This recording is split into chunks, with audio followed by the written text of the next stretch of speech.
식탐의 끝판왕인 남편. 결혼 전 나는 남편을 참 이상하게 생각했다. 데이트할 때 그는 내가 남긴 음식까지 기분 좋게 먹어주곤 했다.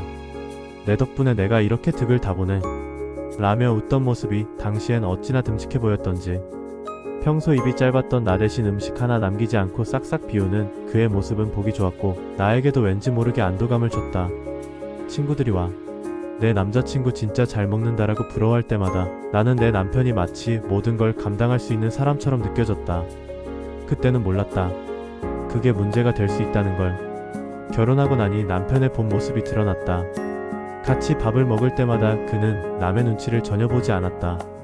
내가 음식에 손을 대기도 전에 마치 그것도 자기 몫인 양 손을 뻗어 가져가 버렸다. 맛있다 싶은 부분만 쏙쏙 골라 먹고는 젓가락을 내려놓자마자 벌떡 일어나 자기 볼일을 보러 간다. 남은 음식은 당연히 내 몫이었다. 나도 처음 한두 번은 웃으며 참고 먹었지만 점점 이게 장난이 아님을 느끼게 되자 마음이 무겁고 답답해졌다. 특히 치킨을 먹을 때는 도가 심했다. 한 마리를 시켜놓으면 그는 가장 바삭하고 고소한 날개와 다리부터 후다닥 먹어치운다. 퍽퍽살은 아예 거들떠보지도 않는다. 행여나 내가 맛있는 부위를 하나 집으려 하면 마치 나를 경쟁자로 여기는 듯. 그의 손놀림은 더 빨라졌다. 결국 나는 속으로 화를 사기며 가슴살만 씹게 된다. 바삭한 껍질과 기름진 닭다리와 날개 부위를 혼자 다 먹어치우고 나서 그는 치킨물을 집어들며 어깨를 으쓱했다. 그 표정은 마치 맛있는 것 원래 내가 먹는 거잖아라고 말하는 듯했다. 남편은 평소에 무덤덤하고 성실해 보이지만 음식만 눈앞에 나타나면 눈빛이 변해 마치 센과 치이로에서 욕심 때문에 돼지로 변한 아빠처럼 된다. 음식이 남편의 앞에 놓이면 그의 눈빛은 점점 날카로워지고 나는 그를 남편이 아니라 점점 자기 입밖에 모르는 돼지로만 바라보게 되었다. 그는 당신도 얼른 먹어 이거 맛있는데 라고 말하며 세상 다 가진 듯 소파에 털썩 기대고 배를 문지른다. 맛있는 것 이미 남아있는 게 없는데 말이다.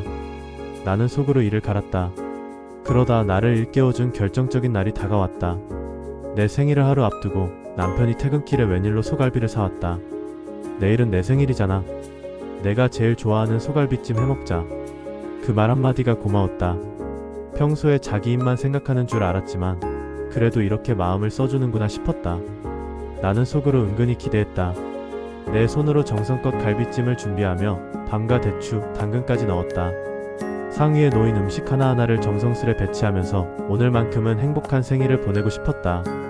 그러나 생일 당일 저녁 나는 음식을 준비해놓고 남편을 기다렸다. 혹시나 하는 마음에 현관문에 들어서는 남편의 손을 살폈지만 남편은 케이크를 사오지 않았다. 잠시 서운했지만 그래 소갈비 사왔으니까 뭐 생일날은 기분 좋게 보내야지 하며 나는 스스로를 위로했다. 나는 내 생일 케이크를 사러 나가면서 속으로 다짐했다. 오늘만큼은 진짜 마음 편히 생일상을 즐기자. 그런데 집에 돌아왔을 때 내 눈앞에 펼쳐진 광경은 충격적이었다. 냄비 속의 갈비찜은 텅 비어 있었다. 갈비찜의 고기는 흔적도 없고 남은 건 밤, 대추, 채소뿐. 거실 소파에 기대어 앉은 남편은 배를 문지르며 흐뭇하게 웃고 있었다. 아 씨발.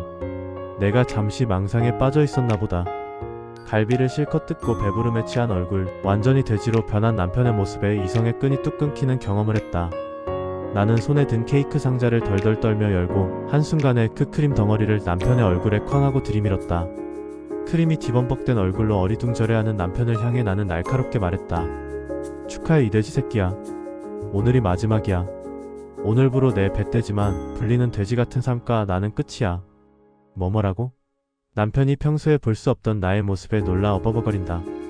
나 이혼한다. 난 더 이상 내 식탐의 쓰레기통이 아니야. 내 생일상, 내 케이크, 내 갈비 다 더 이상 내 배만 채우는데 쓰이지 않아. 앞으로는 내가 좋아하는 건 다 혼자 실컷 처먹어. 난 내 삶, 내 배를 내 방식대로 채울 거야. 참고 살아온 지난날을 생각하니 씁쓸함과 후회가 교차했다.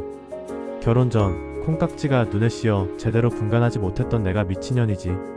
그때 내 판단을 말리지 못했기에 지금 이렇게 본인 입밖에 모르는 돼지에게 내 시간을 낭비하고 있는 거야. 눈앞의 남편은 연신 얼굴에 크림을 닦아 내느라 정신이 없었다.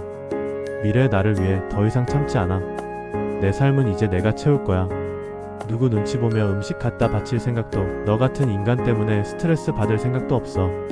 나는 그날 이후 갈비 냄새가 나도 더 이상 쓰라리지 않았다. 나는 내 몫의 삶을 내 방식대로 맛있게 먹기로 했다. 그리고 마음속 깊이 결혼 전에 나를 향해 속삭였다. 너 왜 그때 스스로를 말리지 못했냐? 콩깍지에 눈이 멀어 제대로 분간하지 못했나? 하지만 이제는 달라. 미래의 나를 위해 더 이상 참지 않을 거야. 내 인생은 내 손으로 채우는 거니까. 며칠 뒤 시어머니에게서 전화가 걸려왔다. 아, 며느리야, 그 못난 놈이 글쎄. 그 버릇 때문에 시아버지한테 맞고 병원에 입원했지 뭐냐. 나는 잠시 침묵하다가 천천히 웃었다. 그래요? 시어머니는 다급하게 부탁했다.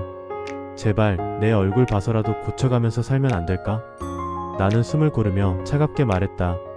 어머니도 못 고친 걸 제가 어떻게 고치겠습니까? 어머니 불량품은 반품 처리하겠습니다. 어머니가 데리고 살든가 버리든가 하세요. 그리고 가볍게 전화를 끊었다. 그러고 보니 이혼 조정 기간 중 만난 남편 변호사의 표정을 아직도 잊을 수가 없다. 이혼 사유를 읽어내려가며 전 남편이 될 그 놈을 힐끗힐끗 쳐다보다 한숨 쉬던 모습을